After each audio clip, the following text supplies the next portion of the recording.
Madam என்ன பண்ணிட்டு இருக்கீங்க? பா நம்ம சப்ஸ்கிரைபர் ஒருத்தர் புளியோதரை கேட்டிருந்தாரு. ஓகேங்க. அதனால தான் புளியோதரை செய்யலான்ட்டு ரெடி பண்ணிக்கிட்டு இருக்கேன். Okay okay. இப்போ என்னென்ன பண்ணுறேன்னு ஸ்டெப் பை ஸ்டெப்பாக நோட் பண்ணிக்கோங்க. சொல்லுங்க.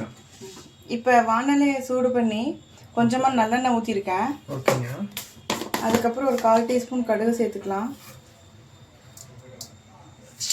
1/2 டீஸ்பூன் கடலைப்பருப்பு சேர்த்துக்கலாம். டீஸ்பூன் உளுந்து பருப்பு சேர்த்துக்கலாம்.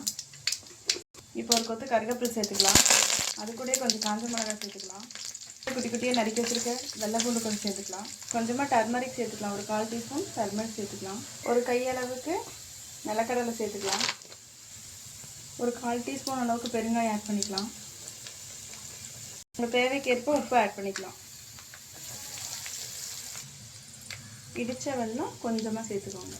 புளியோதரைக்காக ரொம்ப டேஸ்ட் கொடுக்கறதுக்கான ஸ்பெஷல் பவுடர் இது. இன்க்ரீடியன்ஸ் வேணும்னா டிஸ்கிரிப்ஷனில் இருக்க பார்த்துக்கோங்க. இப்போ இது ஒரு 2 ஸ்பூன் ஆட் பண்ணிக்கலாம்.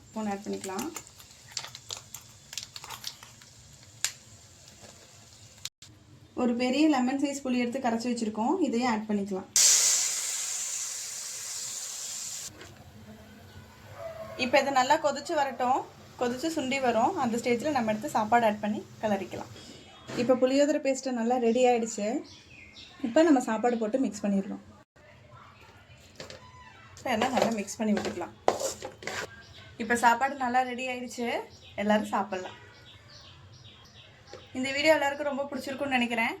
இதே மாதிரி நல்ல வீடியோஸ் வேணும்னா அடுத்து நம்ம சேனலை சப்ஸ்கிரைப் பண்ணி பெல் ஐக்கானை கிளிக் பண்ணிக்கோங்க. அப்போ தான் நம்ம போடுற வீடியோஸ் எல்லாம் நோட்டிஃபிகேஷனில் வரும். தேங்க்யூ ஃபார் வாட்சிங்.